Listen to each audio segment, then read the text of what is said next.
Audio Jungle.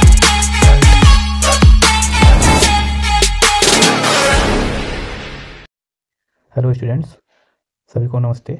देखिए, archaeology एक ऐसा सब्जेक्ट है जिसको समझना काफ़ी मुश्किल होता है। ऐसा क्यों होता है? क्योंकि आर्कियोलॉजी का जो मटेरियल है, स्टडी मटेरियल है, वो ज़्यादातर इंग्लिश में ही अवेलेबल है। इस वजह से आर्कियोलॉजी का हिंदी मटेरियल बहुत कम मिल पाता है और आर्कियोलॉजी को समझना एक विषय के रूप में हमारे लिए चुनौतीपूर्ण कार्य बन जाता है। ठीक है, तो हम इसी समस्या को दूर करने के लिए एक छोटा सा इनिशिएटिव लेकर आए हैं कि हम आर्कियोलॉजी का हिंदी में मटेरियल अवेलेबल करवाने की कोशिश करेंगे। जैसे कि अपने नॉर्दर्न इंडिया में इलाहाबाद यूनिवर्सिटी या बहुत सारे कॉलेजेस में जो है आर्कियोलॉजी पढ़ाई जाती है, तो वहाँ पे कई सारी बुक्स हिंदी में वहाँ के प्रोफेसर्स ने लिखी है, लेकिन ज़्यादातर चीज़ें जो है वो समझने में सरल नहीं है। तो उस समझ को विकसित करने के लिए हम आर्कियोलॉजी को हिंदी और इंग्लिश दोनों बाइलिंगुअल में पढ़ने की कोशिश करेंगे, जिससे कि हम इस समस्या का समाधान पा सकें। ठीक है, तो अब सबसे पहले समझ लेते हैं कि what is meaning of archaeology. पुरातत्व का मतलब क्या होता है? देखिए, आर्कियोलॉजी इंग्लिश वर्ड है जिसको हिंदी में कहते हैं पुरातत्व, और आर्कियोलॉजिस्ट जो होते हैं उन्हें पुरातत्वविद कहते हैं। ठीक, पुरातत्वविद कहते हैं। तो हम यहाँ समझ लेते हैं कि आर्कियोलॉजी का मतलब क्या होता है। ये एक इमेज आप देख सकते हैं, किसी प्राचीन काल में किसी सभ्यता की ये इमेज है। ये उसकी लिपि हो सकती है, जहाँ पे कुछ जानवर को, कुछ चित्रों को, कुछ साइंस को दिखा करके उन्होंने कुछ कहने की कोशिश की होगी।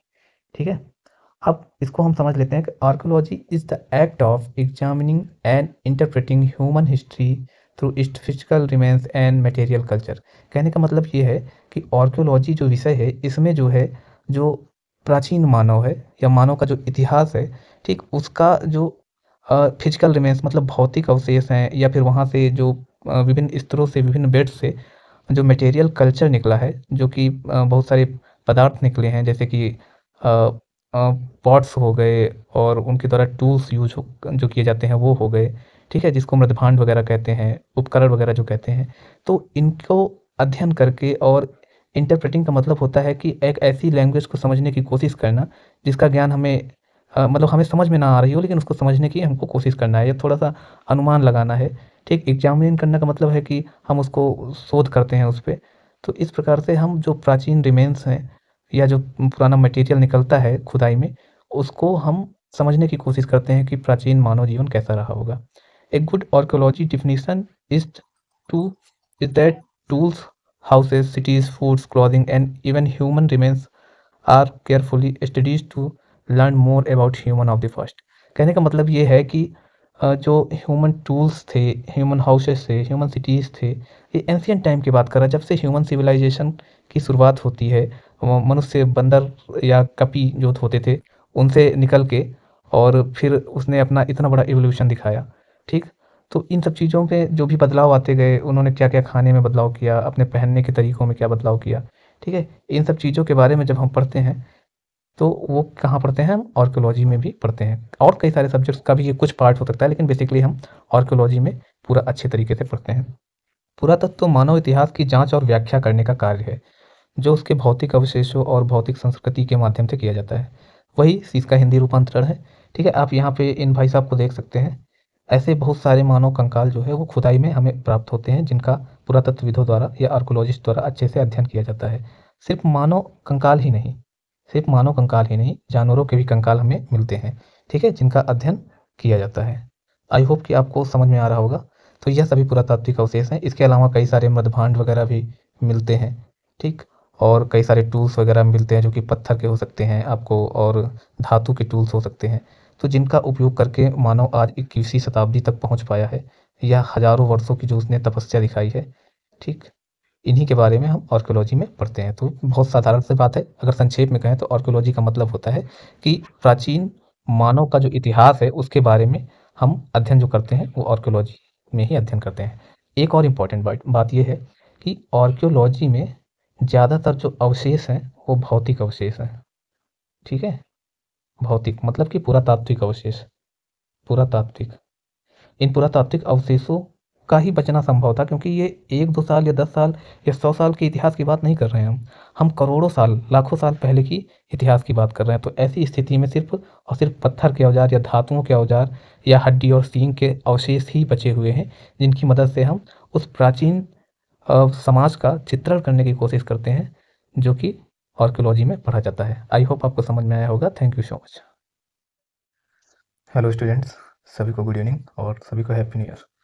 देखो, कल हम लोगों ने जो लेक्चर पढ़ा था उसमें पढ़ा था कि आर्कियोलॉजी का मीनिंग क्या होता है। आज हम आर्कियोलॉजी की डिफिनीशन के बारे में पढ़ेंगे। ठीक है, बेसिकली आर्कियोलॉजी जो सब्जेक्ट है, अगर हम इस विषय में प्रवेश करना चाहते हैं तो इसका दरवाज़ा जो है वो इसकी डिफिनीशन बन सकता है। और इसके हम हर एक पहलू को समझने से पहले, विस्तार में पढ़ने से पहले हमको ये समझना होगा कि पुरातत्व है क्या आखिर? पुरातत्व की परिभाषा क्या है? किन-किन विद्वानों ने पुरातत्व की कौन-कौन सी परिभाषाएँ दी हैं? जो बड़े-बड़े आर्कियोलॉजिस्ट होते हैं, आखिर वो करते क्या हैं पुरातत्व के अंदर? तो अगर जब हम इन सब चीज़ों को समझेंगे तो इस एक विषय के रूप में हमारी जो समझ है वो बहुत बेहतर हो जाएगी आर्कियोलॉजी के प्रति। ओके स्टूडेंट, तो चलो हम शुरू करते हैं आर्कियोलॉजी की परिभाषा। ये हम चैप्टर 1 है जिसमें हम प्रवेश कर रहे हैं। चैप्टर 1 का ये लेक्चर 1 है, टॉपिक 1 है। हिंदी में पुरातत्व और अंग्रेजी जो इसका पर्यायवाची होता है वो होता है आर्कियोलॉजी। ठीक है, अब जो है आर्कियोलॉजी तो अंग्रेजी में है, लेकिन आर्कियोलॉजी को भी अगर हम तोड़ें तो ये जो इसकी आर्कियोलॉजी की उत्पत्ति हुई है वो यूनानी भाषा से हुई है, जो दो शब्दों से मिलकर बना है। एक का मतलब होता है आर्कियोस और दूसरे का मतलब होता है लोगोस। अगर हम आर्कियोस का मतलब जानना चाहें तो इसका मतलब होता है पुरातन और लोगोस का मतलब होता है ज्ञान। तो जब दोनों शब्दों को हम मिला देंगे तो आर्कियोलॉजी का जो मुख्य मतलब निकलेगा वो निकलेगा कि पुरातन ज्ञान। तो अर्थात कि आर्कियोलॉजी में जो पुरातन ज्ञान है उसका अध्ययन किया जाता है। विभिन्न वैज्ञानिक और आर्कियोलॉजिस्ट जो होते हैं वो मिल करके इस पुरातन ज्ञान का अध्ययन करने की कोशिश करते हैं। अच्छा, कभी आपके मन में ऐसा सवाल ज़रूर आया होगा कि जैसे हर एक विषय की एक उत्पत्ति होती है, वैसे आर्कियोलॉजी की उत्पत्ति कहाँ से हो सकती है? किन परिस्थितियों में हुई होगी? किस देश में हुई होगी? और ऐसे बहुत सारे सवाल जो है वो आपके मन में आ सकते हैं। तो देखो, आर्कियोलॉजी की जो उत्पत्ति है, वो एक विषय के रूप में सर्वप्रथम नहीं हुई थी। वो एक क्रांति या एक चेतना या एक अपनी पहचान को उजागर करने के लिए आर्कियोलॉजी की उत्पत्ति हुई थी। कैसे समझते हैं इसको? देखो, इसकी जो शुरुआत होती है वो यूनान और रोम में अतीत की खोज से होती है। अब मैंने यहाँ पे पूरा नहीं लिखना मेंशन किया है, लेकिन अब इसको समझते हैं हम कैसे। देखो, यूनान और रोम में जब कई सारे सांस्कृतिक और राजनैतिक बदलाव हुए, जब वहाँ पे पूरी दुनिया में सबसे पहले जो है नवजागरण का काल आया, नवजागरण जिसको रेनेसा भी कहा जाता है। तो इस नवजागरण के काल में, इस रेनेसा में क्या हुआ कि लोगों को अपनी पहचान, अपनी प्रसिद्धि, अपनी विरासत को जानने की जिज्ञासा पैदा हुई कि आखिर हमारे पूर्वज कैसे थे और हमने किन-किन चीज़ों का निर्माण किया, हमने तकनीकी प्रगति में क्या किया। जब इन सब चीज़ों की जानने की इच्छा हुई तो यूनान और रोम में अतीत को जानने की चाहत जो है वो बढ़ने लगी। यूनान और रोम, आप ये देख सकते हैं यहाँ पे, ये जो मैप है ये इधर आपका मेडिटेरियन सी है और मेडिटेरियन सी से जो लगा हुआ इटली और आज का इटली वगैरह और ग्रीस वगैरह का जो क्षेत्र है, ये बेसिकली यूनान और रोम का क्षेत्र हम इसको कह सकते हैं, साम्राज्य के अंतर्गत आता था। वैसे तो पूर्वी और पश्चिमी यूनान दो भागों में बटा हुआ था, लेकिन जो है हम बेसिकली इटली और इसके आसपास के क्षेत्र को ही हम यूनान के रूप में समझ सकते हैं। ठीक है, अब जो है हम समझने की कोशिश करते हैं कि पुनर्जागरण का जब काल आया तो मैंने बताया कि लोगों में सांस्कृतिक चेतना जागी, लोगों में नए विचारों का प्रादुर्भाव हुआ। ठीक है, प्रिंटिंग प्रेस की खोज हो गई थी। ये जब यूरोप में पुनर्जागरण काल आता है 14वीं से 17वीं शताब्दी तक पुनर्जागरण काल चलता रहा, तो एक प्रकार से बहुत सारे समाज में ऐसे सांस्कृतिक और वैचारिक परिवर्तन हुए जिनकी वजह से लोगों में अपने अतीत के प्रति जो है वो रुझान बढ़ता गया। तो लोगों ने क्या किया कि अपनी अतीत की जो पुरातन वस्तुएँ थी या फिर जो भी अतीत से संबंधित पुरावशेष मिले, उनको उन्होंने सँभाल कर रखना और उनका स्टडी और उनका शोध करना शुरू कर दिया। तो इस प्रकार से हम देख सकते हैं कि यूनान और रोम में जो पुनर्जागरण काल हुआ, उसमें जो है आर्कियोलॉजी का एकदम शुरुआती जैसे जन्म होता है, उस प्रकार से हम देख सकते हैं कि आर्कियोलॉजी वहाँ पे हमें देखने को मिलती है। और ये सब परिणाम था सिर्फ़ और सिर्फ़ पुनर्जागरण काल का। अगर पुनर्जागरण काल नहीं आता तो शायद जो है लोगों के अंदर अपने अतीत को जानने की इतनी इच्छा नहीं होती या फिर उतने सारे अनुसंधान, रिसर्च नहीं हुए होते। ठीक है? अब आ जाते हैं, फिर जब पुनर्जागरण काल की समापन बेला थी और 18वीं शताब्दी का मतलब 1701 से लेकर के, ठीक है, जब शुरुआत होती है 1700 की, तो 18वीं शताब्दी का उत्तरार्ध और 19वीं शताब्दी में मिस्र तथा मेसोपोटामिया की सभ्यता की खोज होती है। तो वहाँ पर भी बहुत सारी ऐसी पुरानी वस्तुएँ मिलना शुरू हो जाती हैं। इसी प्रकार से 1921 में जो है वो हड़प्पा सभ्यता की खोज हो जाती है। 1922 में मोहनजोदाड़ो जैसे शहरों की खोज होती है। तो एक विशाल जो सभ्यता है वो प्रकाश में आ जाती है, जो कि भारतीय उपमहाद्वीप क्षेत्र में पनपी थी। तो इस प्रकार से हम देखें तो लगातार जो ये नई-नई खोजें थी और ये जो पुनर्जागरण का काल था, तो इन्होंने क्या किया कि एक पुरातत्व के विषय के रूप में नहीं, लेकिन एक अपनी विरासत, अपने अतीत को जानने की, खोजने की चेष्टा के रूप में जो है इस पुरातत्व विषय की शुरुआत होती है। ठीक है? तो आई होप कि आपको समझ में आ रहा होगा। अब विभिन्न विद्वानों ने पुरातत्व की जो परिभाषाएँ दी हैं, हम उनको जान लेते हैं। एक विद्वान हैं जो कि आर्कियोलॉजिस्ट प्लस साइंटिस्ट भी थे, ये गार्डन चाइल्ड थे। इन्होंने कहा कि भौतिक अवशेषों के माध्यम से मानव के कलापों का अध्ययन ही पुरातत्व है। मतलब देखिए, जब भी हम अ, आर्कियोलॉजी के बारे में पढ़ना शुरू करते हैं, तो आर्कियोलॉजी में कोई साहित्यिक साक्ष्य नहीं होता है कि बहुत सारे साहित्यिक साक्ष्य मिल गए। जी नहीं, आर्कियोलॉजी में बेसिकली जो है वो पुरातात्विक साक्ष्य ही मिलते हैं। पुरातात्विक साक्ष्य का मतलब क्या, कि पत्थर के अवशेष मिल गए, हड्डियों के अवशेष मिल गए, इस प्रकार से कई सारे अवशेष मिलते हैं। तो जब हम इन अवशेषों को ज़मीन के नीचे से खोद के और अलग-अलग कल्चर, मटेरियल कल्चर मिलता है। जैसे मान लो मटेरियल कल्चर को ऐसे समझ सकते हैं हम, कि मान लो ये जो है, ये एक लेयर है, ठीक है? यहाँ पे इसमें कई सारे बिट्स हैं। तो यहाँ से कुछ अलग तरह के अवशेष मिले, यहाँ से कुछ अलग तरह के अवशेष मिले, यहाँ से कुछ अलग तरह के, यहाँ से कुछ अलग तरह के अवशेष। तो इन जो 4 बिट्स में अलग-अलग अवशेष मिले हैं, इन्हीं को हम मटेरियल कल्चर कहते हैं। मतलब यहाँ पे 4 तरह की सभ्यताएँ प्रकाश में रही होंगी। ठीक है? तो खैर इन सब चीज़ों के बारे में हम आगे पढ़ेंगे। हम ये पढ़ लेते हैं कि विभिन्न विद्वानों ने क्या-क्या परिभाषाएँ दी हैं। तो गार्डन चाइल्ड महोदय जो कि वेल्स के थे, इन्होंने कहा कि भौतिक अवशेषों के माध्यम से मानव के क्रियाकलापों के अध्ययन को पुरातत्व कहा जाता है। इसी प्रकार से ग्राहम क्लार्क महोदय ने कहा कि मानव इतिहास की रचना के लिए पूरा अवशेषों के क्रमबद्ध एवं व्यवस्थित अध्ययन के रूप में हम पुरातत्व को परिभाषित करने की कोशिश करते हैं। ग्लिन डेनियल जो है, ये वेल्स के एक साइंटिस्ट थे। इन्होंने पुरातत्व को 2 अर्थों में परिभाषित करने की कोशिश की है। एक अर्थ है कि मानव अतीत के भौतिक अवशेषों के अध्ययन के माध्यम से। दूसरा, इन्होंने मानव के प्रागैतिहासिक काल संबंधी पुरा अवशेषों के संबंध में कहा। तो मानो लगभग सारे विद्वान जो है लगभग एक ही बात कर रहे हैं, बस कुछ बदले हुए शब्दों के साथ कह रहे हैं, कहने की कोशिश करते हैं। देखिए, प्राचीन काल में क्या माना जाता था कि मानव मानव के द्वारा प्रयोग की गई जो भी वस्तुएँ हैं, प्राचीन वस्तुएँ हैं, जो कि हम प्रागैतिहासिक या प्री हिस्ट्री के अंतर्गत रखते हैं। क्योंकि उस समय प्री हिस्ट्री में जो है, प्री हिस्ट्री में जब भी प्री हिस्ट्री की बात करेंगे, तो वहाँ पे किसी भी प्रकार के लिखित साक्ष्य जो है, वो हमें उपलब्ध नहीं होते हैं। तो इस ऐसा जितना भी काल है जिसमें लाखों सालों का जो काल है, उसमें लिखित साक्ष्य उपलब्ध नहीं है, केवल पुरातात्विक अवशेष ही उपलब्ध होते हैं। तो ऐसे काल को हम सिर्फ़ और सिर्फ़ प्री हिस्ट्री या प्रागैतिहासिक काल की संज्ञा देते हैं। ठीक है? अब लेकिन चीज़ें धीरे-धीरे बदली समय के साथ-साथ। तो पहले तो माना जाता था कि मानव के जो भौतिक अवशेष हैं, उन्हीं का अध्ययन ये पुरातत्व होता है। लेकिन धीरे-धीरे चीज़ें बदली, तो उसमें क्या आया, एक दूसरी चीज़ निकल के आई। ये निकल के आया कि देखो, मानव के तो जो अवशेष होते हैं, हम उनको भी तो इसमें शामिल करेंगे, क्योंकि सिर्फ़ मानव ने जो वस्तुएँ यूज़ की हैं, हम उन्हीं को पुरातत्व के अंतर्गत शामिल नहीं कर सकते हैं। मानव के द्वारा यूज़ की गई जो वस्तुएँ हैं, प्लस जो है मानव का जो कंकाल है, और जो जीव-जंतुओं के कंकाल हैं, और इसके अलावा जो वनस्पतियों की अवशेष हैं, फॉसिल्स हैं, उनको भी तो हम शामिल करेंगे। डेनियल ने एक अन्य परिभाषा भी दी। इन्होंने कहा कि ऐसा है कि लिपि के ज्ञान के पहले का भी जो काल है, उसको हम पुरातत्व में अध्ययन करते हैं। ठीक है? लेकिन अब हम लिपि की भी चर्चा कर लें, तो लिपि में जो प्राचीनतम लेखन कला मिली है, वो 3000 साल पहले जो सुमेरिया की सभ्यता थी, उसमें हमें प्राचीनतम लेखन कला सामने आती है। लेकिन जो है 20वीं शताब्दी में पुरातत्व की परिभाषा में कुछ परिवर्तन भी आते हैं, क्योंकि ऐसे बहुत सारे भाग हैं, जहाँ पे क्षेत्र हैं, जहाँ पे लेखन कला का विकास नहीं हुआ था। ऐसे कुछ क्षेत्रों में लेखन कला का विकास हो गया था, लेकिन कुछ क्षेत्रों में लेखन कला का विकास नहीं हुआ था। तो जहाँ लेखन कला का विकास नहीं हुआ था, या बहुत कम लोग पढ़ना लिखना जानते थे, वैसे भी प्राचीन काल में बहुत कम ही लोग पढ़ना लिखना जानते थे। तो वो क्या करते थे, भौतिक तरीके से ही काम चलाते थे, और वो किसी प्रकार का लिखित अवशेष नहीं रखते थे अपने पास। तो उस काल को भी हम पुरातत्व के अंतर्गत ही अध्ययन करेंगे, क्योंकि वो प्री हिस्ट्री का ही काल माना जाएगा। साथ ही साथ ऐसी भी बहुत सारी लिपियाँ मिली हैं, जिनका अध्ययन नहीं किया जा सकता। जैसे कि अब हम एग्जाम्पल के लिए सैंधव सभ्यता की लिपि का मान लेते हैं। सैंधव सभ्यता की जो लिपि है, उसको हमने खोज तो लिया, लेकिन वो भाव चित्रात्मक लिपि आज तक हम समझ नहीं पाए हैं कि उसको पढ़ना कैसे है। तो अब इस काल में तो लिपि का विकास हो चुका है, लेकिन तब भी हम इसको प्री हिस्ट्री और प्रागैतिहासिक काल के अंतर्गत ही रखते हैं, क्योंकि आज भी हमको इस काल को समझने के लिए भौतिक अवशेषों का ही माध्यम लेना पड़ता है। जैसे कि वहाँ से मिले मृदभांड हो गए, सीपियाँ हो गई, मनके हो गए, और जो मोहरें हो गई, मूर्तियाँ हो गई। तो इस प्रकार से हम पुरातत्व में इन सब चीज़ों का अध्ययन करते हैं।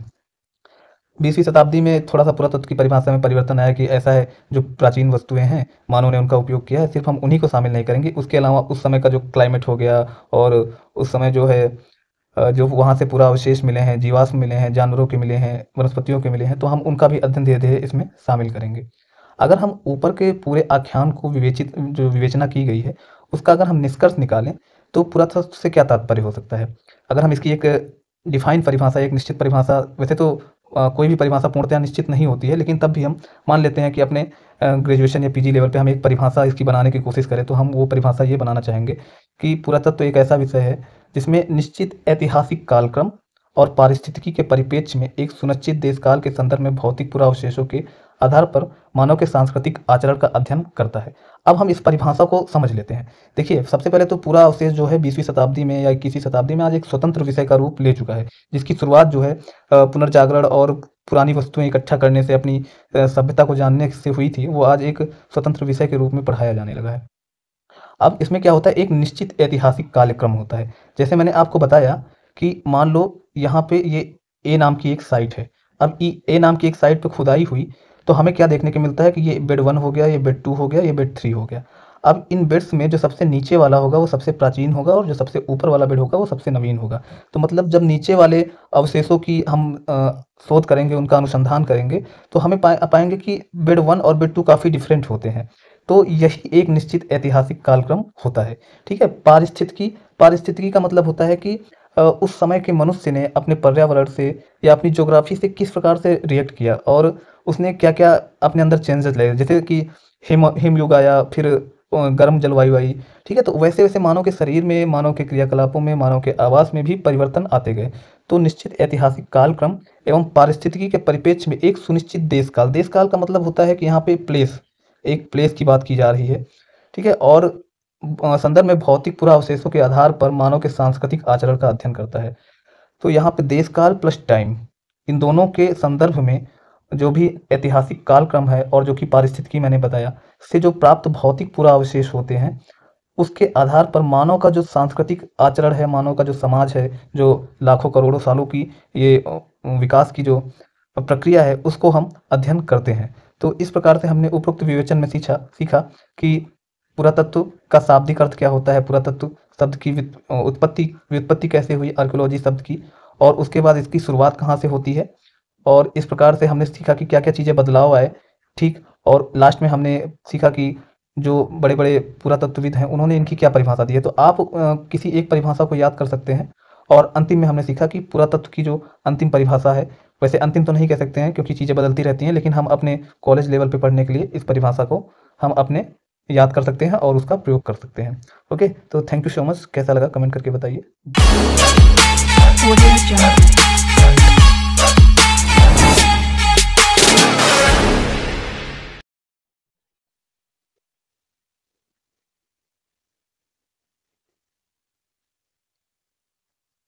हेलो स्टूडेंट्स, सभी को नमस्ते। मेरा नाम है अनुराग शर्मा और आज हम लोग पढ़ रहे हैं आर्कियोलॉजिकल स्कोप जो होता है, मतलब पुरातत्व की विषय वस्तु क्या है। ये लेक्चर हमारा 3 है। देखिए, हर एक जो सब्जेक्ट होता है उसकी एक विषय वस्तु होती है, मतलब उसका एक अध्ययन क्षेत्र होता है।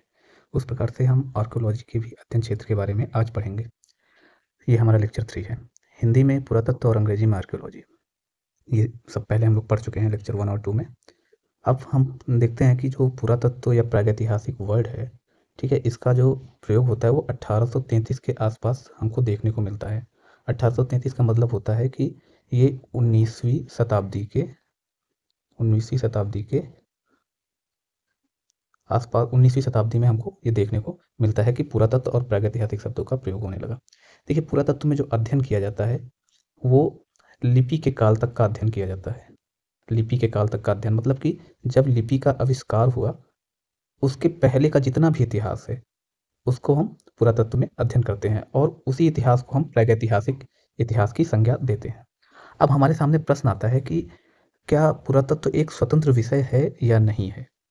देखिए, चूंकि इसके पीछे कई कारण हैं जिनकी आगे हम चर्चा करेंगे, लेकिन हर एक विषय को एक स्वतंत्र विषय का दर्जा दिया गया है। लेकिन क्या पुरातत्व को शुरुआत से ही स्वतंत्र विषय का दर्जा प्राप्त था, या काफ़ी संघर्षों के बाद, काफ़ी रिसर्च और अनुसंधानों के बाद इस विषय को स्वतंत्र विषय का दर्जा प्राप्त हुआ। देखिए, तो सबसे पहले देख लेते हैं कि अधीनस्थ विषय या किसी विषय के अधीन जो आने वाला विषय पुरातत्व को उसकी संज्ञा क्यों दी गई। तो इसके पीछे किन किन तर्कों की बात की जाती है और ऐसी क्या क्या परिस्थितियां बनी जिनकी वजह से पुरातत्व को एक अधीनस्थ विषय की संज्ञा मिली। तो देखिए, एक अंतर्राष्ट्रीय विज्ञान कांग्रेस हुई थी। ठीक है, जो आप ये इमेज देख सकते हो, कुछ इस तरह से एक अंतर्राष्ट्रीय विज्ञान कांग्रेस हुई जहाँ पूरी दुनिया के बड़े बड़े विद्वान आए, बड़े बड़े आर्कियोलॉजिस्ट आए तो उनमें से कुछ आर्कियोलॉजिस्ट ने इसको कहा कि ये जो है स्वतंत्र विषय नहीं हो सकता है। स्वतंत्र विषय क्यों नहीं हो सकता है? क्योंकि इस विषय के अंतर्गत जो है, जो भी साक्ष्य हैं, जो भी प्रक्रियाएँ हैं या जो भी विधियाँ हैं, वो भौतिक विज्ञान, मतलब कि जितने प्राकृतिक विज्ञान हैं और जो मानविकी के विषय हैं, जैसे कि आपका इतिहास हो गया, भूगोल हो गया, इन सब विषयों से ये अपने साक्ष्यों को एकत्रित करता है। इन विषयों की जो विधियाँ हैं उनका प्रयोग करता है। इस वजह से जो है इस विषय को अधीनस्थ विषय की संज्ञा दी गई और इसी कारण की वजह से जो है यूएसए में आज भी जो पुरातत्व का अध्ययन है वो नृजातीय विज्ञान, सॉरी ये गलत टाइप हो गया है, नृजातीय विज्ञान के अंतर्गत पढ़ाया जाता है, जिसको कहते हैं कि मानव मानव विज्ञान के अंतर्गत पढ़ाया जाता है। लेकिन जबकि भारत में यह इतिहास के अंतर्गत पढ़ाया जाता है। तो बेसिकली अंतर्राष्ट्रीय कांग्रेस जो थी उसने कहा कि भाई साहब ये जो है पुरातत्व विषय जो है ये नृजातीय विज्ञान, ठीक है, और इतिहास और भूविज्ञान ये इनसे जो है अपने तथ्यों को एकत्रित करता है और इनसे अपने तथ्यों को अपनी जो तथ्य संकलन की जो प्रक्रिया होती है उनको प्राप्त करता है और इन्हीं के आधार पे या किसी निष्कर्ष पे प्राचीन मानवीय सभ्यता का जो है वो विवेचना करता है। इस प्रकार से इन लोगों ने कहा कि नहीं, ये स्वतंत्र विषय का संज्ञा नहीं हो सकता है, ठीक है। लेकिन आगे कुछ जब इस पे विस्तार हुआ, नए नए शोध हुए, ठीक है, तो उसमें भी तर्क वितर्क होने लगा कि भाई कुछ विद्वानों ने कहा कि नहीं, ये जो है स्वतंत्र विषय नहीं है और कुछ विद्वानों ने कहा कि नहीं, इसकी एक अपनी स्वतंत्र प्रक्रिया है, अपनी स्वतंत्र रचना है, इस वजह से इसको स्वतंत्र विषय का संज्ञा देना चाहिए, ठीक है। तो जिन विद्वानों ने कहा कि स्वतंत्र विषय नहीं है, उन विद्वानों में एक थे स्टुअर्ट पिगट महोदय। स्टुअर्ट पिगट महोदय ने कहा कि ऐसा है कि पुरातत्व को हम स्वतंत्र विषय नहीं मान सकते हैं। उसके पीछे उन्होंने, हमने जो ऊपर बताया उसी का उन्होंने संदर्भ दिया कि पुरातत्व में मानव विज्ञान, भूगर्भ विज्ञान और इतिहास के जो क्रियाकलाप हैं, उनकी विधियाँ हैं, जो प्रविधियाँ हैं, विचारधाराएँ हैं, उनको शामिल करने के बाद ही पुरातत्वविद जो है किसी निष्कर्ष पे पहुँचते हैं। तो इसलिए इसको हम स्वतंत्र विषय की संज्ञा नहीं दे सकते हैं, ठीक। इसी पे फिर हम देख लेते हैं कि नेक्स्ट जो आता है भाई, जब किसी ने कहा कि विपक्ष में तर्क दिया तो किसी ने पक्ष में भी तो तर्क दिया होगा।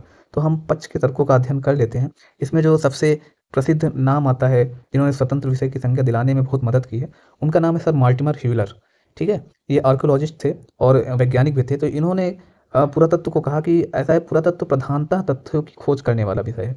इन्होंने कहा कि प्रधानतः तत्वों की मतलब कि पुरातत्व में जो आर्कियोलॉजिस्ट होते हैं वो खुद जो है उत्खनन करते हैं, खुद साक्ष्यों को एकत्रित करते हैं और इतनी चुनौतियाँ होने के बावजूद, क्योंकि देखिए ये जब हम इतिहास की बात करते हैं तो इतिहास जो है 3 भागों में बाँटा जाता है, ठीक। 3 भाग कौन-कौन से? एक प्रागैतिहास है, pre history, proto history and history. प्रागैतिहास और आद्य इतिहास और इतिहास। तो जब आद्य इतिहास और इतिहास की बात की जाती है तो ये प्रागैतिहास का केवल 1% होता है, क्योंकि लेखन कला का विकास तो लगभग ईसा के 3000 साल पहले हुआ था, ईसा पूर्व के 3000 साल पहले हुआ था, ठीक है। और जब हम देखते हैं उसके पहले जो मानव सभ्यता है या मानव का विकास है वो तो लाखों साल पहले का है। प्रतिनूतन काल से मानव का विकास होने शुरू हो जाता है, प्रतिनूतन काल से। तो इस प्रकार हम देखें अगर, तो ये जो प्रतिनूतन काल से लेकर के और जो लिपि का विकास होता है, इसके बीच में बहुत ह्यूज डिफरेंस है। 1-2 साल नहीं, लगभग लाखों साल का जो है विस्तार होता है। तो इस वजह से मार्टिमर ह्यूलर ने कहा कि भैया देखिए, ये प्रधानतः तथ्यों की खोज करने वाला विषय है और इसीलिए इसको स्वतंत्र विषय का संज्ञा देना चाहिए। तो फिर एक वाल्टर टायलर महोदय थे, इन्होंने कहा कि ऐसा है, पुरातत्व जो है वो मानव के सांस्कृतिक इतिहास के विषय में साक्ष्य संकलन की एक विशिष्ट प्रणाली एवं तकनीकी का समुच्चय मात्र ही है। इन्होंने कहा कि ऐसा है महोदय जी, आप सही तो कह रहे हैं, लेकिन पुरातत्व जो है वो मानव का जो कल्चर है, प्राचीन कल्चर है, उनकी जो हिस्ट्री है, उसके विषय में केवल साक्ष्य का संकलन ही तो करता है, ठीक है। लेकिन तो इस प्रकार से ये विपक्ष में थे और ये पक्ष में थे, लेकिन ऐसा नहीं है। पुरातत्व जो है उसको एक स्वतंत्र विषय की संज्ञा आज मिल चुकी है और स्वतंत्र विषय का उसका जो सम्मान है वो भी उसको मिला है। इसके पीछे में जेडी क्लार्क और जी से एक उन्होंने कहा कि पुरातत्व को अपना औचित्य साबित करने की आवश्यकता नहीं है। मतलब कि पुरातत्व एक इतना विशाल विज्ञान है, जिस प्रकार से हम ब्रह्मांड के अध्ययन से पृथ्वी, सौरमंडल और इन सब चीज़ों की खोज करने की कोशिश करते हैं, उसी प्रकार से अगर हम मानव के बारे में जानना चाहें, ठीक, तो क्या सिर्फ इतिहास का हम 1% जान करके हम मानव के बारे में जान सकते हैं? जी नहीं, बिल्कुल ऐसा है ही नहीं है। हम अगर मानव के बारे में जानना चाहते हैं तो हमें जो है इतिहास का जो 99% भाग है, जिसको हम प्री हिस्ट्री कहते हैं, जहाँ पे मानव का विकास होता है, मानव में सांस्कृतिक चेतना का विकास होता है, मानव में आवासीय चेतना का विकास होता है, ठीक है? और एक सहयोग की भावना, भ्रातृत्व की भावना, आपस में साथ में रह के स्थायित्व की भावना का विकास होता है। तो हम बिना इसको जाने हुए सिर्फ़ 1% को जान करके हम मानव के उस विकास की जो व्याख्या है वो हम नहीं कर सकते हैं। तो इसीलिए जीडी क्लार्क महोदय ने कहा कि ऐसा है, पुरातत्व को अपना औचित्य साबित करने की आवश्यकता नहीं है। पुरातत्व अपने आप में एक स्वतंत्र विषय है। ये सब होना शुरू हुआ जब लगभग 19वीं शताब्दी के बाद जो है चीज़ें बदलती गई, पुनर्जागरण काल आता है और उपनिवेशवाद आता है। ठीक है? आप इसको ऐसे समझ सकते हो कि जब तक हम लोग गुलाम थे, ठीक है? मतलब कि हमारा देश उपनिवेश था, तो हम में क्या थी, हमारे अंदर सांस्कृतिक चेतना का अभाव था। हम जैसे मतलब एक घिसी-पिटी ढर्रे पे हम चलते जा रहे थे। लेकिन जब अंग्रेज़ों ने हमें गुलाम बनाया, ठीक, तो हमने अपने जो इतिहास है उसको जानने की कोशिश की, जो कि हज़ारों सालों का इतिहास, हमारा विरासत जो थी, उसको हमने जानने की कोशिश की। और उससे क्या हुआ कि हमारे अंदर एक गर्व की भावना की अनुभूति पैदा होती है और हम जानते हैं कि अ, हमारा विरासत था वो कितना महान था, ठीक? तो इस प्रकार से अगर मानव की विरासत की बात जाननी है कि जो आज जो भी चीज़ें दिखती हैं, वो जैसे आप जो भी कल्चर हमारा दिखता है, जो भी इतना तकनीकी विकास होता है, उसकी शुरुआत कहाँ से हुई? तो उसको हमको जानने के लिए इस 99% प्री हिस्ट्री का अध्ययन करना होता है, क्योंकि हम इसके बिना बिल्कुल भी इसका वर्तमान का जो है या भविष्य की जो बदलाव हैं, उनको हम नहीं समझ सकते हैं। ठीक है? अब हम इसके अध्ययन क्षेत्र की बात कर लेते हैं या इसके विषय वस्तु की बात कर लेते हैं। तो प्राचीन मानव का सांस्कृतिक विकास कैसे हुआ होगा? ये सब क्वेश्चन जो हैं, ये दिमाग में आने चाहिए कि भाई आज का जो मानव है, इसकी प्राचीनता कहाँ से शुरुआत हुई? इसकी प्राचीनता का जो प्रिमिटिव मैन था, वो कैसे शुरू हुआ? उसमें क्या-क्या बदलाव आए? ऐसा क्या पर्यावरण में बदलाव हुआ, जिसकी वजह से मानव सर्वाइव कर चुका? और अन्य जीव भी विकास की उस प्रक्रिया में शामिल हुए, लेकिन मानव जितना विकास वो नहीं कर पाए। तो ऐसा कौन-सी परिस्थितियाँ बनी होंगी? तो इन्हीं सब चीज़ों का हम अध्ययन अध्ययन क्षेत्र आर्कियोलॉजी में करते हैं। ठीक है? उसके अलावा मानव की तकनीकी प्रगति। आज हम देखो कि आज हम मंगल ग्रह पे जैसे कॉलोनी बनाना चाह रहे हैं, ठीक है? और चाँद पे अपना बेस बनाना चाह रहे हैं। तो हमारी तकनीकी प्रगति इतनी ज़्यादा उच्च दर्जे की हो गई है। आज हम आर्टिफ़िशियल इंटेलिजेंस का प्रयोग करते हैं।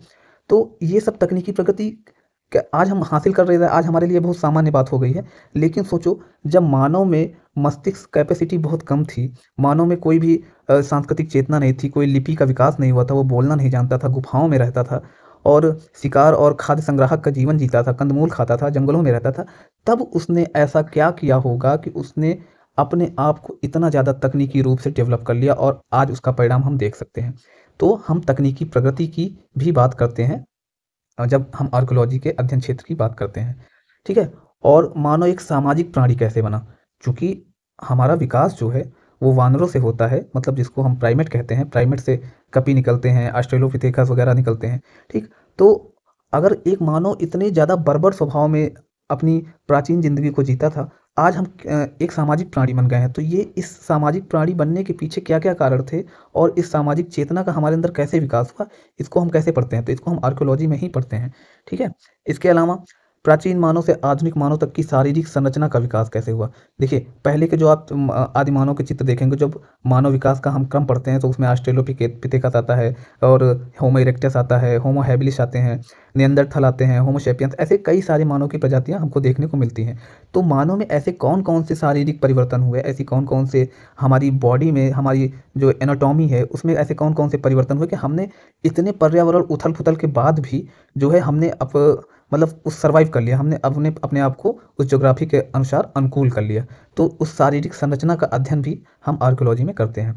आर्थिक व्यवस्था की शुरुआत कैसे हुई और स्वामित्व की भावना की कैसा हम हमारे अंदर स्वामित्व की भावना आई, ठीक है? जब हम नवपाषाण काल में स्थायित्व जीवन जीने लगे, तो उस स्थायित्व के पीछे का क्या कारण रहा? हम कैसे हमारे अंदर फिर कबीले बने, उसके बाद फिर कैसे राजतंत्र आया, कैसे जनपदों का विस्तार हुआ। तो खैर ये हिस्ट्री की बात है, लेकिन हम इनकी शुरुआत के बारे में तो हम आर्कियोलॉजी में ही तो पढ़ते हैं। मानव जीवन में स्थायित्व कैसे आया? मानव चूँकि जंगलों में रहता था, गुफ़ाओं में रहता था, ठीक है? उसके अंदर कोई सामाजिक भावना नहीं थी। तो ऐसा क्या हुआ? ऐसी क्या-क्या चीज़ें हुई? ऐसे क्या-क्या परिवर्तन हुए जिसकी वजह से उसके जीवन में स्थायित्व आ गया?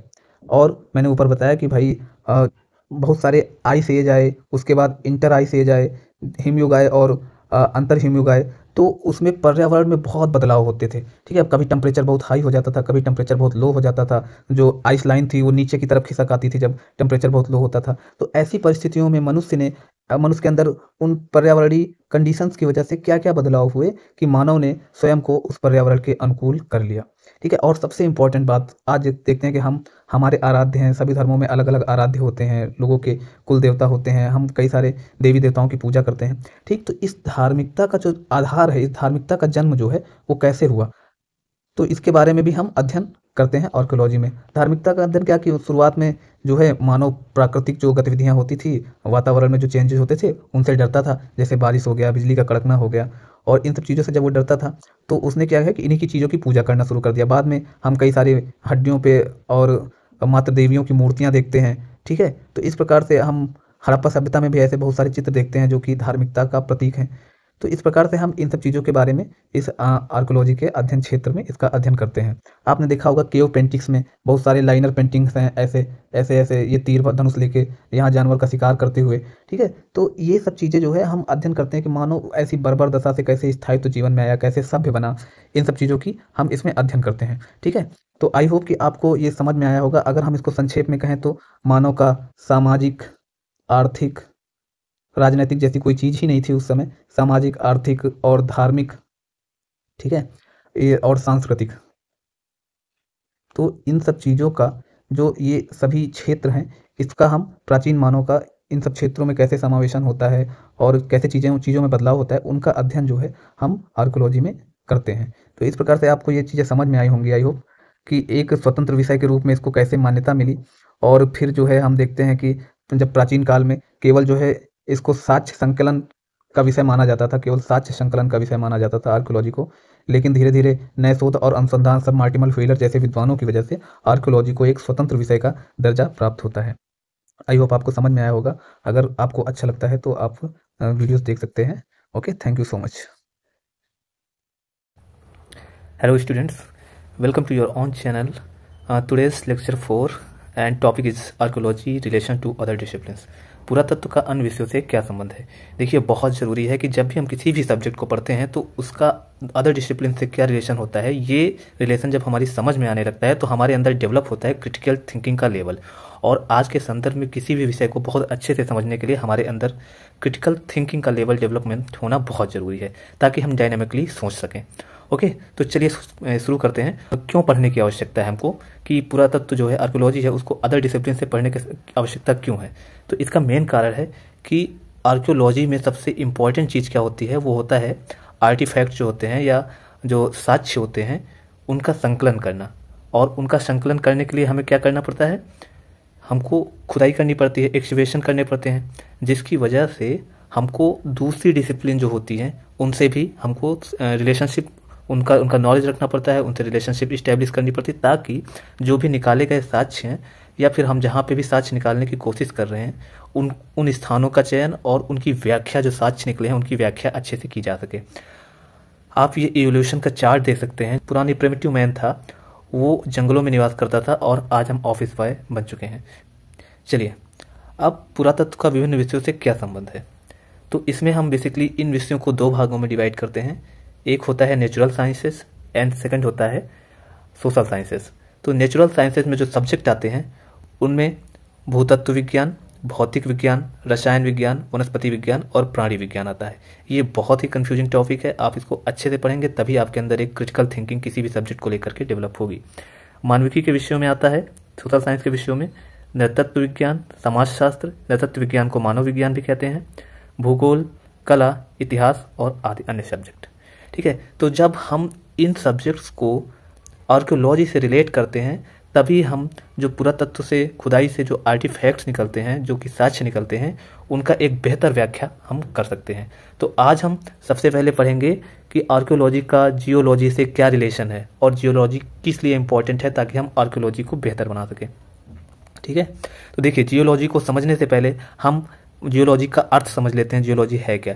जियोलॉजी बेसिकली जो है उसको डिफाइन करती है, पृथ्वी का अध्ययन करने वाला विज्ञान है जियोलॉजी, जिसमें हम पृथ्वी के आंतरिक संरचना का अध्ययन करते हैं, जहाँ पे ये 3 भागों में बांटी गई है। इसको क्रोड कहते हैं सबसे आंतरिक भाग को, और दूसरे को कहते हैं मेंटल कहते हैं इस वाले भाग को, और सबसे ऊपरी भाग को, ये वाला भाग जो है, ये इसको हम क्रस्ट कहते हैं। तो जिस प्रकार से हम पृथ्वी की आंतरिक संरचना का अध्ययन करते हैं जियोलॉजी में, और जब हम खुदाई करते हैं तो वो एक प्रकार से हम पृथ्वी की आंतरिक संरचना में ही तो खुदाई करते हैं, एक्सकवेशन करते हैं, तो हमें पृथ्वी की आंतरिक संरचना का ज्ञान होना बहुत आवश्यक है। तभी हम वहाँ से किन किन क्षेत्रों में खुदाई करनी है, वहाँ आंतरिक भागों में किस प्रकार की चुनौतियाँ हमको सामने आएंगी, किस प्रकार के पत्थर मिलेंगे, कहाँ पे वाटर लेवल हाई रहेगा, इन सब चीज़ों का इन सब चीज़ों का नॉलेज होगा, तभी हम बेहतर तरीके से खुदाई कर पाएंगे और अच्छे तरीके से प्राचीन साक्ष्यों को एकत्रित कर पाएंगे, ताकि हम मानव संस्कृति की विवेचना कर सकें। ठीक है, तो इसलिए हमें भूविज्ञान का नॉलेज अवश्य होना चाहिए।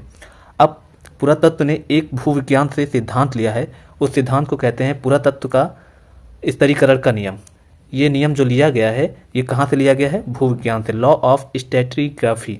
इसको क्या कहते हैं, इसको अच्छे से समझ लेते हैं। देखिए, जब भी किसी भी टीले पे खुदाई की जाती है तो वहाँ पर से लेयर्स निकलती हैं, layer A B C D, ऐसे कई सारी लेयर्स निकलती हैं, जिन लेयर से मटेरियल कल्चर निकलता है। यहाँ से कुछ और मटेरियल कल्चर निकलेगा, यहाँ से कुछ और, यहाँ से कुछ और, यहाँ से कुछ और।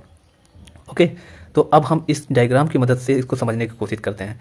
देखिए, यहाँ पे जो सबसे नीचे वाली लेयर है, ये सबसे पुरानी लेयर है, और ये जो सबसे उसके ऊपर वाली उससे नई, उसके ऊपर वाली उससे नई, और उसके ऊपर वाली उससे नई, और यहाँ पे हम आ जाते हैं धरती की सरफेस पे।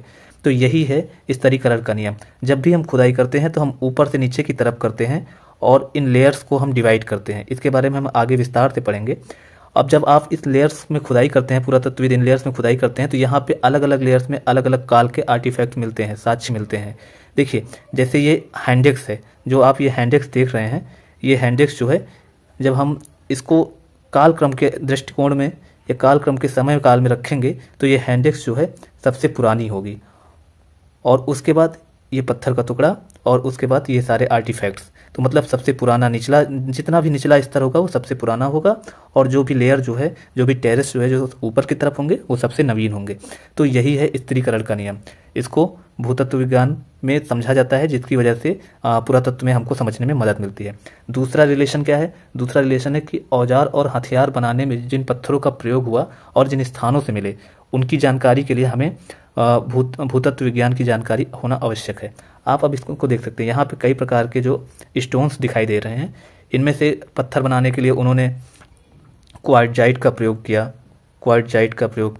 फ्लिंट का प्रयोग किया, फ्लिंट एक प्रकार का पत्थर होता है, ठीक है, जैस्फर का प्रयोग किया, जैस्फर भी एक प्रकार का पत्थर होता है। तो इस प्रकार से जो आदि मानव थे, पुरा मानव थे, उन्होंने कई प्रकार के पत्थरों का प्रयोग किया। अब इन पत्थरों के बारे में एक पुरातत्वविद को जानकारी होनी चाहिए, और वो जानकारी हमें कहाँ मिलेगी? वो जानकारी हमें आर्कियोलॉजी में तो लेनी पड़ती है, लेकिन इसके अलावा हम इन पत्थरों की जानकारी को बेहतर तरीके से कहाँ समझ सकते हैं? वो समझ सकते हैं भूतत्व विज्ञान में, क्योंकि पृथ्वी की आंतरिक संरचना पत्थरों और विभिन्न प्रकार के मटेरियल से बनी है, जिनकी जानकारी हमें होनी चाहिए। अब चलिए चलते हैं आगे। देखिए, ये जो साक्ष्य मिलते हैं, यहाँ तो हमने पत्थरों के प्रकार पढ़ लिए हैं, ठीक है। इस प्रकार से और कई सारे पत्थर जिनको हम आगे के काल में विस्तार से पढ़ेंगे, लेकिन अब हम ये स्थान कहाँ होते हैं, तो देखिए यहाँ पे जो सबसे इम्पोर्टेंट समझने वाली बात है, देखिए अब जहाँ से भी वो आर्टिफैक्ट्स मिलते हैं उस स्थान को कैसे हम समझते हैं। देखिए, जब भी कोई भी सिविलाइजेशन डेवलप होती है, वो या तो नदी घाटी में होती है, या तो समुद्र के किनारे होती है, या फिर झीलों के किनारे होती है। तो इस प्रकार से समझे तो हम किसी भी वाटर बॉडी के आसपास ही कोई भी सिविलाइजेशन डेवलप हुई है। क्यों हुआ है ऐसा इसलिए हुआ क्योंकि मानव जीवन के लिए जल बहुत इंपॉर्टेंट एक प्रकार से मटेरियल है, ठीक है। तो जब भी हम कोई भी पुरातत्वविद या भी कोई भी आर्कियोलॉजिस्ट जब खुदाई करने की कोशिश करता है या प्राचीन सभ्यता को प्रकाश में लाने की कोशिश करता है, तो वो कहाँ पे खुदाई करेगा, कहाँ पे एक्सप्लोरेशन करेगा, तो वो हमेशा करता है किसी लेक के आसपास, या किसी नदी रिवर टेरिस के आसपास, या किसी दलदली क्षेत्र में जहाँ पे पहले वाटर होने की संभावना थी। तो इस प्रकार से ऐसे स्थानों पर ही हमें जो साक्ष्य मिलते हैं, उनका अध्ययन करके हम पुरातत्व में व्याख्या करने की कोशिश करते हैं प्राचीन जनजीवन की।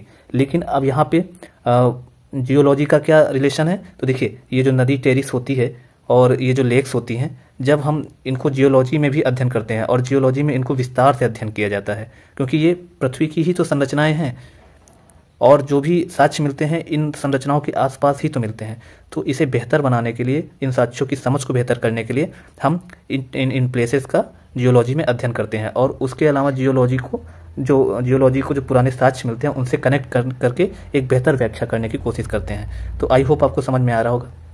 देखिए इस प्रकार से ये कई सारे आर्टिफैक्ट्स मिलते हैं जो कि रिवर टेरिस वगैरह में मिलते हैं। ये जीवाश्म वगैरह जो है वो रिवर टेरिस वगैरह मिलते हैं। तो इस प्रकार से हम समझ सकते हैं कि ये जो इवोल्यूशन है, ह्यूमन इवोल्यूशन है, ये आज नहीं बहुत प्राचीन है। और इस ह्यूमन इवोल्यूशन को बेहतर व्याख्या करने के लिए हमें जो अदर डिसिप्लिन्स हैं उनसे बेहतर हमारा नॉलेज होना चाहिए, क्योंकि अदर डिसिप्लिन को समझ कर ही हम आर्कियोलॉजी में उनकी टेक्निक्स को यूज़ कर सकते हैं और उनसे हम आर्कियोलॉजी के जो पुरातत्व जो भौतिक अवशेष मिलते हैं, पुरातात्विक अवशेष मिलते हैं, उनकी बेहतर व्याख्या कर सकते हैं। Okay, thank you so much. I hope आपको वीडियो पसंद आया होगा।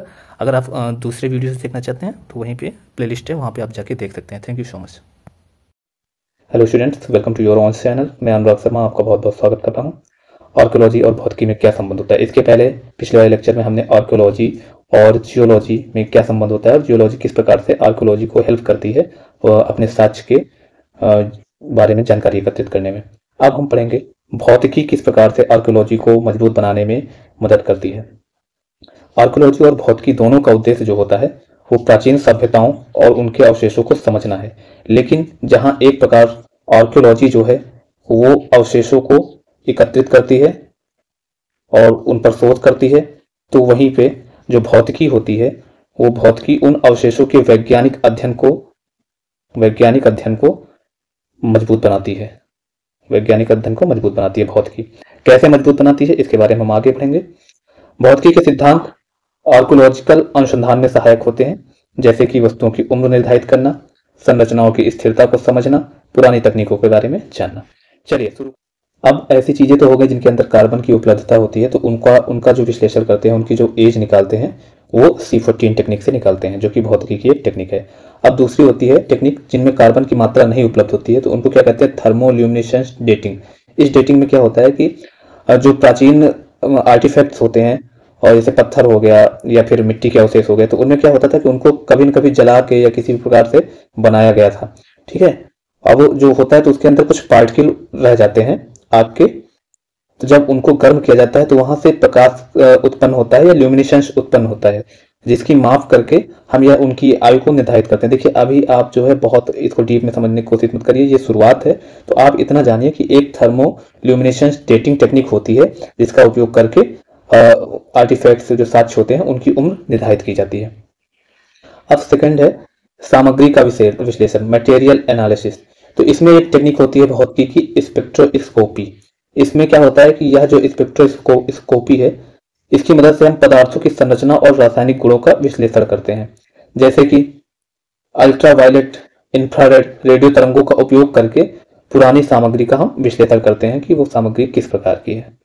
ओके, उदाहरण के लिए प्राचीन धातुओं या मिट्टी में मौजूद रासायनिक तत्वों का अगर विश्लेषण करना हो कि भाई जो जैसे मान लो ये मिट्टी का एक ढेर मिला है हमको, बहुत पुराना है, तो इसमें कौन कौन से मिनरल्स हैं, इसमें कौन कौन सी चीजें हैं, वाटर की मात्रा कितनी है, वाटर के पार्टिकल्स क्या है, कितने हैं, तो इन सब चीजों का विश्लेषण करने के लिए हम कौन सी टेक्निक का यूज करते हैं, स्पेक्ट्रोस्कोपी टेक्निक का यूज करते हैं। ओके, अब पेट्रोलॉजिकल और मेटलोग्राफिकल विश्लेषण। देखिए ये भी एक प्रकार की टेक्निक ही है जो कि आर्कियोलॉजी में विश्लेषण करने में मदद करती है। पेट्रोलॉजिकल और मेटलोग्राफिकल विश्लेषण, इसमें क्या होता है, पत्थरों और धातुओं तथा अन्य सामग्री के अंदर जो है वो संरचनात्मक गुणों का विश्लेषण होता है। संरचनात्मक गुणों का मतलब क्या है, मान लो कि ये कोई मेटल का A पीस है और ये पत्थर का B पीस है। ठीक है, तो अब इस मेटल में कौन कौन से सब मेटल हैं या इसकी बॉइलिंग पॉइंट क्या है, ये मेटल किस प्रकार की मिश्र धातुओं से बनाया गया होगा, इन सब चीजों की जानकारी इसमें पेट्रोलॉजिकल और मेट्रोलॉजिकल विश्लेषण में मिलती है। लेकिन जो है ये मेटल मिश्र धातु है, मानव निर्मित है या प्राकृतिक रूप से बनाया गया है, तो इसके बारे में भी हमको इस जानकारी मिलती है। उसी प्रकार से पत्थरों पे भी लागू होता है कि ये पत्थर में खनिज की मात्रा क्या है, इस पत्थर का प्रकार क्या है, ये आग्नेय शैल है या कोई दूसरा शैल है, इसके आइसोटोप्स किस तरह से हैं। तो ऐसा जो है एकदम साइंटिफिक अध्ययन जो है वो आर्कियोलॉजी में जो किया जाता है वो फिजिक्स की मदद से ही किया जाता है। आई होप कि आपको चीजें क्लियर हो रही होंगी। अगर नहीं क्लियर हो रही तो आप कमेंट करिए, मैं फिर से क्लियर करने की कोशिश करूंगा। ठीक है, जैसे प्राचीन धातु हो गई, कांस्य या तांबा हो गया, उनके मिश्रण के बारे में जानकारी कहाँ से मिलती है, हमको मेटलोग्राफिकल विश्लेषण से मिलती है, जबकि पेट्रोलॉजिकल विश्लेषण से हमें पत्थरों और धातुओं के बारे में जानकारी प्राप्त होती है। अब आ जाते हैं स्ट्रक्चरल स्टडीज, जिसको कहते हैं हिंदी में संरचनात्मक अध्ययन। स्ट्रक्चरल स्टडीज जो होती है वो इंजीनियरिंग में मदद करती है। कैसे इंजीनियरिंग में मदद करती है? तो भौतिकी का प्रयोग जो है प्राचीन संरचनाओं, मंदिरों, पिरामिडों, किलों, पुलों आदि की स्थिरता और मजबूती मापने के लिए किया जाता है। इसमें क्या होता है कि कोई भी संरचना, मान लो एक पिरामिड की संरचना है, तो इस पिरामिड की संरचना को बनाने में किस प्रकार से है, कैसे इसका विन्यास तैयार किया गया होगा और किस प्रकार से इसको इतना मजबूती से बनाया गया कि आज भी हजारों सालों की यात्रा करने के बाद भी एकदम विशाल रूप से खड़ा है। इसमें टेक्नोमेट्री का भी उपयोग हुआ होगा, इसमें बहुत सारी चीजें, इसका बेस बनाने में बहुत सारी फिजिक्स का उपयोग किया होगा। तो ये संरचना किस प्रकार के दबाव और बल को सहन कर सकती है, इन सब चीजों का जो अध्ययन करते हैं वो हम संरचनात्मक अध्ययन में कहते हैं, जिसमें स्ट्रक्चरल इंजीनियरिंग और भौतिकी का प्रयोग करके हम जो पुरानी आर्कोलॉजिकल चीजें हैं उनका अध्ययन करते हैं। अब ध्वनिक विश्लेषण क्या होता है? तो ध्वनिक विश्लेषण में जो भौतिकी का ये ध्वनिक विश्लेषण कॉन्सेप्ट है, इसमें क्या होता है कि बहुत सारी संरचनाएं ऐसी हैं जहाँ पर ध्वनि का उपयोग किया गया है। जैसे मंदिर हो गया, मंदिर के डिजाइन में किस प्रकार से ध्वनि तरंगों को परावर्तित किया जाता था और उन ध्वनि तरंगों का उपयोग अन्य प्रकार से कैसे किया जाता था, इन सब चीजों का जो अध्ययन किया जाता है वो ध्वनिक विश्लेषण में किया जाता है। उसके अलावा जियो फिजिसिस का उपयोग जो है, भूभौतिकी का उपयोग जो है वो भी आर्कियोलॉजी में किया जाता है, जो कि फिजिक्स का ही एक सब ब्रांच है। तो इसमें क्या किया जाता है कि अब एक ऐसी ग्राउंड पेनेट्रेटिंग रडार है। अभी आपने संभल केस सुना होगा, संभल जो है यूपी वाला, यहाँ पे भी बहुत दंगे वंगे हुए। तो इसमें क्या हुआ था कि एक मस्जिद को लेकर के, जहां पे हिंदू मंदिर होने का दावा किया जा रहा था, उसका विवाद चल रहा था। तो वहां पे आर्कियोलॉजिस्ट ने जीपीआर का यूज किया था, ग्राउंड पेनेट्रेटिंग। जो जीपीआर जो होता है, ये किसी भी जो आर्कियोलॉजिकल साइट होती है वहां पे बिना उस आर्कियोलॉजिकल साइट के उत्खनन किए हुए ऊपर से ही विभिन्न प्रकार की तरंगों के माध्यम से उस आर्कियोलॉजिकल साइट के नीचे जो क्या क्या चीजें छिपी हुई हैं और उन सब चीजों का जो है ऊपर एक खाका बना देता है, चित्र बना देता है। तो यहाँ भी कहा गया कि यह तकनीकी बिना खुदाई किए हुए पुरानी दीवारों, कक्षों और अन्य संरचनाओं का पता लगाने में मदद करती है। ओके, अब नेक्स्ट है कि सिस्मोलॉजिकल विश्लेषण। सिस्मोलॉजिकल का मतलब यही है कि आप जो है कोई भी सभ्यता जो है, कोई भी सिविलाइजेशन जो है वो किस प्रकार से खत्म हुई, क्या उसके पीछे कोई प्राकृतिक कारण था? अगर प्राकृतिक कारण था तो भौतिकी का जो सिस्मोलॉजिकल एनालिसिस वाला सेक्शन है वो इस चीज को पहचानने में मदद करता है आर्कियोलॉजी में, कि आखिर उस सभ्यता में कोई भूकंप आया था, भूकंप का आया था, या फिर कोई अन्य प्राकृतिक आपदा आई थी। तो ऐसा सिस्मोलॉजिकल विश्लेषण से हम उसको समझ सकते हैं। और इसके अलावा जो है उस भूकंप और आपदा का जो है विभिन्न प्राकृतिक इमारतों, स्थापत्य या फिर उस सिविलाइजेशन पे क्या असर हुआ होगा, उसका अध्ययन करने के लिए भी हम सिस्मोलॉजिकल एनालिसिस करते हैं।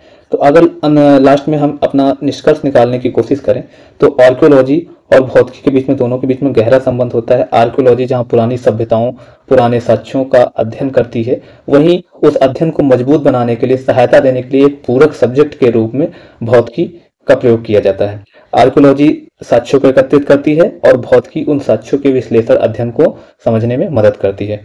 ओके, आई होप आपको समझ में आया होगा। अगर चीजें बेहतर से समझ में आई तो यार प्लीज आप सब्सक्राइब जरूर करो चैनल को, ठीक है, ताकि मुझे भी थोड़ा मोटिवेशन मिलता रहे। Thank you so much. पूरी प्लेलिस्ट बना रहा हूँ, आपका सहयोग अपेक्षित है। हार वही होती है जो आप मान लेते हैं, वरना हर ठोकर से एक नई चाल सीखी जा सकती है। Hello students, welcome to your own channel. मैं हूं अनुराग शर्मा और आपका अपने चैनल पे बहुत स्वागत करता हूं।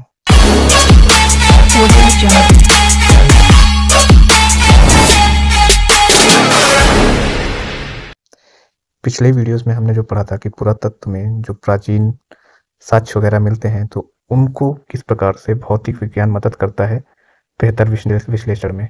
इस वीडियो में हम पढ़ेंगे कि पुरातत्व और रसायन विज्ञान का क्या विस्तृत संबंध है, इसके बारे में हम इस वीडियो में पढ़ेंगे। कि पुरातत्व प्राचीन सभ्यताओं और उनके अवशेषों का अध्ययन करता है, जबकि रसायन विज्ञान इन अवशेषों की गहराई से जांच करता है। मतलब कि वैज्ञानिक विश्लेषण में उन अवशेषों की साइंटिफिक एनालिसिस में जो केमिस्ट्री होती है वो मदद करती है। अब किस प्रकार से मदद करती है हम इसको समझ लेते हैं। प्राचीन अवशेषों की उम्र निर्धारित करना, मतलब कि जो आर्टिफैक्ट्स होते हैं उनकी उम्र कैसे निर्धारित की जाती है, इसमें जो है ये रसायन विज्ञान भी मदद करता है। जैसे कि एक टेक्निक होती है रेडियो कार्बन डेटिंग, जिसको C14 कहते हैं। जो भी जैविक चीज़ें हैं उनमें एक C14 नाम का कार्बन जो है वो कांस्टेंट पाया जाता है जब तक वो जीवित रहती हैं। इसके आइसोटोप कांस्टेंट पाए जाते हैं, लेकिन जैसे जैसे जब उनकी मृत्यु हो जाती है तो इस C14 की मात्रा एक दर के साथ घटने लगती है। इसको हम विस्तार में आगे के अध्यायों में पढ़ेंगे। मान लेते हैं कि 1% जो है 1 साल में घट रही है, 1 ईयर में 1% घट रही है, ऐसा ये सिर्फ मान लेते हैं। तो जब जो है हम मान लो किसी आर्टिफैक्ट को पाते हैं, मान लो 50 साल बाद पाए, तो उसमें कार्बन C14 की मात्रा कितनी कम हो जाएगी? 50%। तो इस प्रकार से हम C14 की मदद से उस जो पूरा वस्तु होती है उसकी एज निकालने की कोशिश करते हैं। इसमें कहा भी गया है कि रेडियो कार्बन धीरे धीरे रेडियोधर्मी क्षय करता है और उसकी विशेष मात्रा के आधार पर वस्तु की आयु का पता लगाया जाता है। यह विधि जो है वो 50,000 साल तक के पुराने अवशेषों के बारे में जानकारी प्रदान करती है। इसके अलावा एक और होती है विधि जिसकी वजह से हम पुराने अवशेषों की उम्र को निर्धारित कर सकते हैं। वो होते हैं यूरेनियम थोरियम डेटिंग। ये भी एक डेटिंग है। खनिज और चट्टानों में यूरेनियम और थोरियम के विखंडन के आधार पर इसकी उम्र ज्ञात की जाती है। देखिए, हम लोग डेटिंग का एक सेपरेट चैप्टर पढ़ेंगे, ठीक है। तब तक के लिए आप इतना जान लीजिए कि 2-3 तरह की डेटिंग्स होती हैं। रेडियो कार्बन डेटिंग हो गई, यूरेनियम थोरियम डेटिंग हो गई। इसके अलावा पोटेशियम आर्गन डेटिंग हो गई, जो पत्थरों की उम्र निकाली जाती है। एक होता है थर्मोल्यूमिनेसेंस। ये क्या होता है कि जैसे प्राचीन काल में मान लो ये कोई मृदभांड है, तो इसको मान लो गर्म करके बनाया गया होगा, तो इसमें क्या होता है, कुछ अवशेष जो है इसी के आग के अंदर, वो उसी के पार्टिकल जो होते हैं वो इसी में रह जाते हैं। तो जब इस अवशेष को पुनः गर्म किया जाता है वैज्ञानिकों के द्वारा, पुरातत्वविदों के द्वारा, तो थर्मोल्यूमिनेसेंस निकलता है, मतलब कि प्रकाश का उत्सर्जन होता है और उस उत्सर्जन की मात्रा को नाप करके वैज्ञानिक तरीके से इसकी उम्र निकाली जाती है। ये किस किन चीज़ों में काम आता है? तो ये मिट्टी में काम आता है, सिरेमिक में काम आता है, ठीक है। इस प्रकार से प्राचीन बर्तन हो गए, जो ईंट मिले, उनकी उम्र जानने में ये चीज़ काम आती है। सेकेंड पॉइंट है हमारा कि प्राचीन सामग्रियों की संरचना का अध्ययन करता है, एनालिसिस ऑफ एंशिएंट आर्टिफैक्ट। इसमें क्या होता है कि रसायन विज्ञान जो होता है वो प्राचीन काल के जो पेंट्स हैं, जो पिगमेंट्स वगैरह हैं, जैसे आपने देखा होगा कि जो गुफा चित्रकारी होती है, गुफा चित्रकारी में क्या होता है कि कई तरह के कलर्स का यूज किया जाता है। तो उन कलर्स का मिक्सचर किस प्रकार से बनाया गया, उन कलर्स का कॉम्बिनेशन क्या था, कौन से प्राकृतिक पदार्थों की वजह से उनका उपयोग किया गया और उन कलर्स में नेचर का क्या प्रभाव है, इन सब चीज़ों के बारे में जानने के लिए आर्कोलॉजिस्ट रसायन विज्ञान का सहारा लेते हैं। मूर्तियों के उपयोग किए गए रंगों का रासायनिक संरचना जानने के लिए, जैसे कि उदाहरण के लिए लेते हैं, मिस्र की पेंटिंग में ब्लू पिगमेंट मिले थे। आप जब भी मिस्र की पेंटिंग देखोगे तो वहाँ पे ब्लू कलर बहुत ज़्यादा दिखता है, आंखों के पास दिखता है। तो उस ब्लू पिगमेंट में किस प्रकार की रासायनिक संरचना का प्रयोग किया गया था, उसके बारे में अगर जानना है तो हमको रसायन विज्ञान का ज्ञान होना चाहिए आर्कियोलॉजी में। सिरेमिक और कांच का विश्लेषण, सिरेमिक भी एक पदार्थ है और कांच जो है प्राचीन काल से जो मिले हैं उनका विश्लेषण करने के लिए भी रसायन शास्त्र का यूज किया जा सकता है। इसके अलावा भोजन और पेय अवशेषों का अध्ययन। देखिए, प्राचीन काल में भी लोग भोजन तो करते ही थे, तो भोजन में वो क्या क्या भोजन करते थे, उनका पसंदीदा पेय क्या था, वो कौन कौन सी चीज़ें पीने के लिए उपयोग करते थे। तो इनके जब अवशेष मिलते हैं उत्खनन में, तो उन अवशेषों को जांचने के लिए रसायन विज्ञान के जो स्पेशलिस्ट होते हैं उनको बुलाया जाता है। तो उनका रासायनिक विश्लेषण कैसे होता है, इन सब चीज़ों को समझने के लिए हमें रसायन शास्त्र पर निर्भर रहना पड़ता है।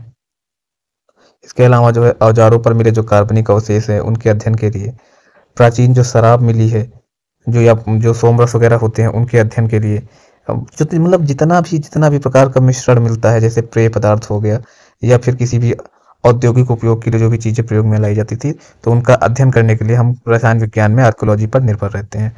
तेल और मसालों के जो निशान मिलते हैं उनका अध्ययन के लिए हम रसायन विज्ञान पर निर्भर रहते हैं। इसके अलावा पॉइंट 4 जो है वो कहता है कि संरक्षण और पुनर्निर्माण के लिए भी हमें रसायन विज्ञान पर निर्भर रहना पड़ता है। कैसे होता है? जैसे मान लो कि ये कोई एक आर्टिफैक्ट, ए नाम का आर्टिफैक्ट मिला है, तो ये किसी भी पदार्थ की इसकी संरचना कुछ भी हो सकती है। ये लकड़ी का हो सकता है, सींग का हो सकता है, या इसमें कैल्शियम डिपॉजिट्स ज़्यादा हो सकते हैं, या फिर ये मेटल्स का हो सकता है। तो अलग अलग पदार्थ के जो साक्ष्य होते हैं उनको संरक्षित रखने के लिए हम रसायन विज्ञान की अलग अलग टेक्निक्स का यूज़ करते हैं, अलग अलग एसिड्स का यूज़ करते हैं। तो इसीलिए कहा गया है कि संरक्षण और पुनर्निर्माण, क्योंकि पहले क्या होता था कि हमारे पास अच्छी टेक्निक्स नहीं होती थी, तो आर्टिफैक्ट जो होते थे उनको निकालने के बाद भी वो थोड़े दिनों में ख़राब हो जाते थे। लेकिन आज मॉडर्न ज़माने में हमारे पास अच्छी टेक्निक्स हैं, अच्छे नए नए शोध अनुसंधान हुए हैं, जिसकी वजह से हम इन आर्टिफैक्ट अच्छे से रिकवर भी करते हैं और इनको संरक्षित भी करते हैं। जैसे धातु की वस्तुएं हो गई, उदाहरण के लिए कांस्य मूर्तियों को जो है उन पे जो एक प्रकार की कोटिंग जमा हो जाती है हजारों सालों में तापमान और नमी के कारण, तो उनको एसिड से साफ किया जाता है। ये सब जो स्टडीज होती हैं, ये आर्कियोलॉजी में रसायन शास्त्री ही हमको सिखा के जाते हैं। ठीक है। चित्र और भित्ति चित्र को संरक्षित रखने के लिए भी उनका रंग रंग फीका ना पड़ जाए, या जो भी हम आर्टिफैक्ट रिकवर किए हैं उनको संरक्षण के लिए भी हम रसायन शास्त्र का उपयोग करते हैं। इसके अलावा जैविक अवशेषों के विश्लेषण के लिए जो भी प्राचीन कालीन मनुष्य के या जानवरों के या वनस्पतियों के जैविक अवशेष प्राप्त होते हैं, जिनमें हड्डियां हो गई, दांत हो गए, इनके रासायनिक विश्लेषण के लिए इनमें कौन कौन से कार्बन के और नाइट्रोजन के आइसोटोप्स पाए जाते हैं, और उन आइसोटोप्स के अध्ययन से हमको क्या पता लगता है कि उस जमाने के लोग कृषि करते थे या शिकार करते थे या मछली पकड़ते थे, और उनका किस प्रकार का भोजन था, उनकी भोजन संरचना किस प्रकार थी, क्योंकि हड्डियों में जो भी पोषक तत्व पाए जाते हैं उनके आधार पर हम इन सब चीज़ों पे निष्कर्ष पे पहुंच सकते हैं। डीएनए का अध्ययन करने में भी जो है ये रसायन शास्त्र हमारा मतलब मदद करता है, क्योंकि उन डीएनए से उनकी बीमारियां, उनकी जातीयता और उनके अनुवांशिक लक्षणों का ज्ञान होता है। इसके अलावा इन्वायरमेंट का अध्ययन करने में भी हमारा रसायन शास्त्र मदद करता है। जब आर्कियोलॉजी में इन्वायरमेंट का अध्ययन किया जाता है तो मिट्टी और चट्टानों का विश्लेषण किया जाता है। तो मिट्टी और चट्टानों में भी उनकी रासायनिक संरचना कौन सी है, कि मिट्टी में कौन सी ह्यूमस ज़्यादा है, या फिर कौन कौन सा एलिमेंट ज़्यादा है, कौन सा खनिज ज़्यादा है, फास्फोरस की मात्रा कितनी है, या प्राचीन काल में जो मिट्टी की संरचना थी वो कैसी थी, चट्टानों में किस प्रकार की संरचना पाई जाती है। तो इन सब चीज़ों का अध्ययन करने के लिए हमें रसायन शास्त्र की जानकारी होना जरूरी है।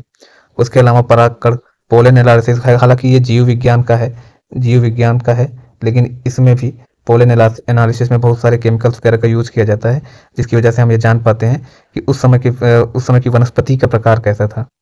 ओके। सबसे इंपॉर्टेंट है कि धातु कर्म का जो अध्ययन करते हैं, तो धातु कर्म के बारे में जानकारी प्राप्त करने के लिए रसायन शास्त्र की जानकारी होना आवश्यक है, क्योंकि प्राचीन औजारों, आभूषणों और हथियारों में बहुत सारे जंग लग जाते हैं, बहुत सारी कोटिंग्स आ जाती हैं। उन कोटिंग्स को कैसे हटाना है जिससे कि जो मुख्य अवशेष है उसको जो है किसी प्रकार का नुकसान ना हो, उसको किसी प्रकार की क्षति ना हो। तो इन सब चीज़ों के बारे में जानकारी के लिए हमें रसायन शास्त्र की जानकारी होना जरूरी होता है। फॉरेंसिक पुरातत्व में भी जैसे कि डेड बॉडी वगैरह हो गई, डेड बॉडी जो भी रिकवर होती हैं, जो भी कंकाल रिकवर होते हैं, उन कंकालों से संबंधित संपूर्ण जानकारी के लिए और उन कंकालों को संरक्षित रखने के लिए हमें रसायन शास्त्र की जानकारी होना जरूरी है। क्योंकि आपने देखा होगा कभी भी केमिस्ट्री लैब में जाओ तो वहाँ पे कई सारे मेढक या जीव जंतुओं को अनेक तरह के घोलों में डुबा करके रखा जाता है। तो इस प्रकार से हम जो पुराने अवशेष निकलते हैं उनको भी संरक्षित रखने के लिए हम अनेक प्रकार के केमिकल्स का यूज करते हैं। इन सब चीज़ों के बारे में हम आगे सेपरेट अध्याय में पढ़ेंगे। अभी केवल हम रसायन शास्त्र किस प्रकार से आर्कियोलॉजी में हेल्प करता है उसके बारे में हम जानेंगे।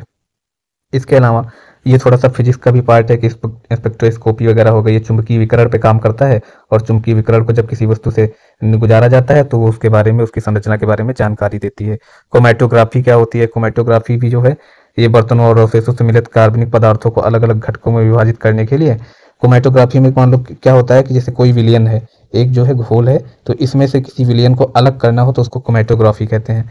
तो इस प्रकार से जब कार्बनिक पदार्थों को अलग करना होता है अवशेषों से, तो उसमें क्या होता है, क्रोमैटोग्राफी का यूज होता है। रेडिएशन तकनीकें क्या होती हैं कि भाई साहब मान लो कोई वस्तु के बारे में जानकारी लेनी है तो कई प्रकार के रेडिएशन डाल के उसके संगठन, उसकी संरचना और उसमें कौन कौन सी चीज़ें पाई गई हैं, इन सब चीज़ों के बारे में जानकारी प्राप्त कर सकते हैं। इस प्रकार से अगर हम निष्कर्ष देखें तो रसायन विज्ञान और पुरातत्व विज्ञान दोनों जो है आर्कियोलॉजी को मजबूत करने में मदद करते हैं। जहाँ आर्कियोलॉजी जो है वो पुराने अवशेषों का और जो भी आर्टिफैक्ट्स निकलते हैं उनको संरक्षित करती है, उन पर शोध करती है, तो रसायन विज्ञान जो है उनके वैज्ञानिक अध्ययन पे, उनके संरक्षण पे इस प्रकार से मदद करती है। ओके, आई होप आपको चीज़ें समझ में आई होंगी। Thank you so much. आप अगर नए हो तो चैनल को सब्सक्राइब कर सकते हो। Thank you so much. Hello students, welcome to your own channel. मैं हूं अनुराग शर्मा और आपका बहुत स्वागत करता हूं। बीता हुआ कल जो है आपके दिमाग में होता है, लेकिन आने वाला कल आपके हाथ में होता है। इसी उम्मीद के साथ मेहनत करते रहिए कि एक दिन सफलता जरूर मिलेगी। चलिए, पिछले अध्याय में हमने केमिस्ट्री और आर्कियोलॉजी के रिलेशन के बारे में पढ़ा था। आज हम पढ़ेंगे कि वनस्पति विज्ञान जो है किस प्रकार से आर्कियोलॉजी को समझने में मदद करती है। देखिए, वनस्पति विज्ञान जो होती है उसकी मदद से हम जलवायु और उस समय की जो वनस्पतियां थी उनके बारे में अध्ययन करते हैं। तो इसको किस प्रकार से हम समझने की कोशिश करते हैं, किस प्रकार से आर्कियोलॉजिस्ट जो होते हैं किन विधियों के माध्यम से उस समय के एनवायरनमेंट को, उस समय के मौसम को, उस समय की वनस्पतियों को और उस समय के जीवों को समझने की कोशिश करते हैं, उसको हम समझने की कोशिश करेंगे। तो सबसे नंबर 1 पे जो आता है वो होता है कणों का विश्लेषण, मतलब पराग कणों का विश्लेषण, पोलन एनालिसिस। ये कैसे होता है? देखिए, जो फूल होता है, मान लीजिए ये फूल है, तो इसमें बहुत सारे ऐसे देखिए वर्तिका होती है, फिर यहाँ पे बहुत सारे परागकण होते हैं। ठीक है, तो ये परागकण क्या होते हैं, यहाँ पे गिर के प्रजनन की क्रिया करते हैं, तो उससे क्या होता है, पौधे का जन्म होता है। तो जब हम कणों का विश्लेषण करते हैं तो उस समय के जो भी जीव जंतु थे, जो भी वनस्पतियां थी, जो भी पेड़ पौधे थे, उनके बारे में हम इस विश्लेषण से जान सकते हैं कि वो किस प्रकार के टेम्परेचर में रहते थे, किस प्रकार से वहाँ की जलवायु थी। इन सब चीज़ों के बारे में समझ सकते हैं। अगर वहाँ पे क्षारीय तत्व की अनुपस्थिति है, मतलब वहाँ पे अगर क्षार नहीं है, जिस भी आर्कियोलॉजिकल साइट से परागकणों को प्राप्त करना है, अगर वहाँ पे क्षार की उपस्थिति नहीं है तो परागकण जो होते हैं वो नष्ट नहीं होते हैं, और उनकी मदद से हम उस समय की वनस्पति प्रकार के बारे में जान सकते हैं। चलिए, इसके लाभ क्या क्या होते हैं तो ये देख लेते हैं। प्रागैतिहासिक कालीन जो वनस्पति प्रकार है उनकी संरचना के विषय में हमको जानकारी मिलती है किसके, परागकणों के एनालिसिस से। उसके साथ साथ उस समय की जलवायु में आने वाले परिवर्तन की जानकारी मिलती है। इसके साथ साथ जो है इस विधि का सापेक्ष तिथि निर्धारण में योगदान है। सापेक्ष तिथि निर्धारण को मतलब कहते हैं कि रिलेटिव डेटिंग। रिलेटिव डेटिंग क्या होती है कि मान लेते हैं, जैसे ये मान लेते हैं एक आर्कियोलॉजिकल साइट है और यहाँ पे 2 लेयर्स हैं। ठीक है, तो लेयर ए हो गई और लेयर बी हो गई। तो अब क्या होगा कि लेयर ए से मान लो किसी प्रकार का ए प्रकार का जीवाश्म मिला है और लेयर ए से जो है वो बी प्रकार का जीवाश्म मिला है। तो इन दोनों के बीच में रिलेशन बिठा के जो डेटिंग की जाती है उसको कहते हैं सापेक्ष उम्र निर्धारण तकनीकी। यहाँ पे मैंने बताया भी है कि एक वस्तु या परत की उम्र को दूसरी वस्तु या परत की तुलना में निर्धारित करने की एक प्रक्रिया है। ठीक है, कैसे तुलना करते हैं, जैसे मैंने बताया ए और बी, यहाँ पे अलग अलग तरह के जीवाश्म है और इनका जब हम रिलेटिव डेटिंग के माध्यम से कंपैरिजन करते हैं तब उनकी उम्र निर्धारित करने की कोशिश करते हैं। सेकंड जो है वो बॉटनी किस प्रकार से आर्कियोलॉजी में मदद करती है, तो इसका है वृक्ष वलय विश्लेषण विधि जो है, इसको ट्री रिंग एनालिसिस भी कहते हैं। बहुत इंटरेस्टिंग है, आप लोगों ने भी देखा होगा जब हमारे गाँव में या जहाँ पर भी हम रहते हैं, जब वहाँ कभी पेड़ काटा जाता है तो पेड़ का जो होता है तना होता है उसमें ऐसे बहुत सारे वलय बने होते हैं। तो इन वलयों को गिन करके कैसे किसी वनस्पति की उम्र निर्धारित की जाती है इसके बारे में हम समझने की कोशिश करेंगे। वृक्षों के वलय का जो निर्माण होता है, जैसे ये वृक्ष का तना है तो इसमें जो भी वलय होंगे, एक वलय का निर्माण 1 साल में एक होता है। 1 साल में एक वलय का निर्माण होता है। तो सबसे पहले आर्कियोलॉजिस्ट इन वृक्षों को नुकसान पहुंचाए बिना इनके तने का सेंटर से कुछ भाग निकालते हैं और उसके बाद माइक्रोस्कोप से आर्कियोलॉजिस्ट जो होते हैं वो इन वृक्ष के वलयों को गिनते हैं और उस आधार पर डिसाइड करते हैं कि इस वृक्ष की उम्र कितनी रही होगी। ठीक है, जो भी पुरातात्विक अवशेष मिलते हैं तो वहां से ये भी पता चलता है कि अतीत की जलवायु की परिस्थितियां कैसे थी और वृक्ष की उम्र का पता चलता है। देखिए, इसके उपयोग के बारे में मैंने बताया है कि वृक्ष की आयु का निर्धारण होता है वृक्ष वलय टेक्निक से, प्राचीन जलवायु का अध्ययन होता है और पर्यावरणीय परिवर्तन क्या हुए, प्राकृतिक आपदाएं क्या है, कैसे सूख गए पेड़ पौधे, बाढ़ आई कैसे आई, इन सब चीजों के भी बारे में जानकारी मिलती है। पुरातत्व में ऐतिहासिक संरचनाओं की उम्र का निर्धारण फिर से जाना जा सकता है। जंगलों और पारिस्थितिकी तंत्र का विकास कैसे हुआ, लेकिन वृक्ष वलय टेक्निक भी प्रभावित होती है। कैसे प्रभावित होती है, मान लीजिए कि ये वाला जो वलय है ये बहुत मोटा हो गया। ठीक, यहाँ पे 4-5 वलय हैं, मान लेते हैं ये 3 वलय ये हो गए 4 और ये 5। तो ये वाला जो वलय है, ये वलय जो है ये बहुत मोटा हो गया और ये सबसे पहले वाला वलय है और ये सबसे लास्ट वाला वलय है। बीच के वलय बहुत पतले हैं। तो इससे क्या ज्ञात होता है, इससे ज्ञात होता है कि हो सकता है कि उस समय जो है जब ये वाले वलय, इन वलयों का निर्माण हुआ है, इन छल्लों का निर्माण हुआ है रिंग्स का, तो हो सकता है उस समय शुष्क जलवायु थी, मौसम में शुष्कता थी और यहाँ पे पानी की कमी रही होगी। और जब इन वलयों का निर्माण हुआ तो यहाँ पे मौसम में शुष्कता नहीं थी, मौसम में आर्द्रता थी, जल की उपलब्धता थी और सूर्य का प्रकाश अच्छे से मिल रहा था। तभी इस समय जो वृक्ष का विकास है वो बहुत अच्छे से हुआ। तो इस प्रकार से हम वृक्ष वलयों की सीमाएं भी देख सकते हैं। आगे चलते हैं। रेडियो कार्बन विधि में सटीकता की कमी। दरअसल बात ना, ये जो वृक्ष वलय विधि होती है ये ज्यादा सटीक मानी जाते हैं। ये ज़्यादा सटीक मानी जाती है, क्योंकि इससे जो है हम वलयों को गिन करके एकदम सापेक्ष रूप से निकाल लेते हैं कि कितनी वलय निर्माण हुआ है और कितनी उम्र है। एक बार क्या हुआ कि अमेरिका में कुछ ऐसे पेड़ पाए जाते हैं जो कि जिनकी उम्र जो होती है वो 4000 से 5-5 हजार साल होती है। तब क्या हुआ कि वैज्ञानिकों ने जब कार्बन डेटिंग से इनकी C14 से, चूंकि C14 क्या होती है, C14 जो का प्रयोग जो है हम 50,000 सालों तक कर सकते हैं। 50,000 सालों में जो भी पुरा वस्तुएं मिलती हैं उनको उपयोग करके हम C14 का प्रयोग करके उनकी उम्र डिसाइड कर सकते हैं। लेकिन जब जो है वृक्ष वलय विधि से इन वृक्षों की उम्र निकाली गई जो 4000-5000 साल पुराने थे, और फिर C14 से इन वृक्षों की उम्र निकाली गई, तो दोनों में बहुत अंतर आया। अंतर क्यों आया? क्योंकि जो C14 टेक्निक है, ये C14 जो कार्बन आइसोटोप होता है उसके क्षय पे कार्य करती है, लेकिन जो है वृक्ष वलय विधि जो है ये वलयों पे कार्य करती है। तो इन दोनों में डिफरेंस आया, तो इसीलिए कहा गया कि जो वृक्ष वलय विधि है वो C14 में सटीकता में, मतलब कि सटीक एनालिसिस में मदद करती है। ओके, तो तीसरा फायदा इसका ये भी है आर्कोलॉजी में। अब आर्थिक वनस्पति विज्ञान क्या होता है? देखिए, जब हम वनस्पतियों को अपने आर्थिक प्रयोग में यूज करते हैं तो उसको आर्थिक वनस्पति विज्ञान कहते हैं। पुरातत्व में वनस्पतियों के आर्थिक उपयोग का अध्ययन होता है। यह देखा जाता है कि प्राचीन मानव ने भोजन, औषधि, कपड़े या अन्य आवश्यकताओं के लिए पौधों का प्रयोग कैसे किया। जैसे आज हम कैसे पौधों का उपयोग करते हैं, पौधों का उपयोग हम कागज बनाने के लिए करते हैं, फर्नीचर बनाने के लिए करते हैं, औषधियों के लिए करते हैं। वैसे प्राचीन मानव भी इस प्रकार से पेड़ों का उपयोग किया करता था। ओके, तो इस प्रकार से भी हम आर्कोलॉजी जो है वो इस पे निर्भर रहती है, वनस्पति विज्ञान पे।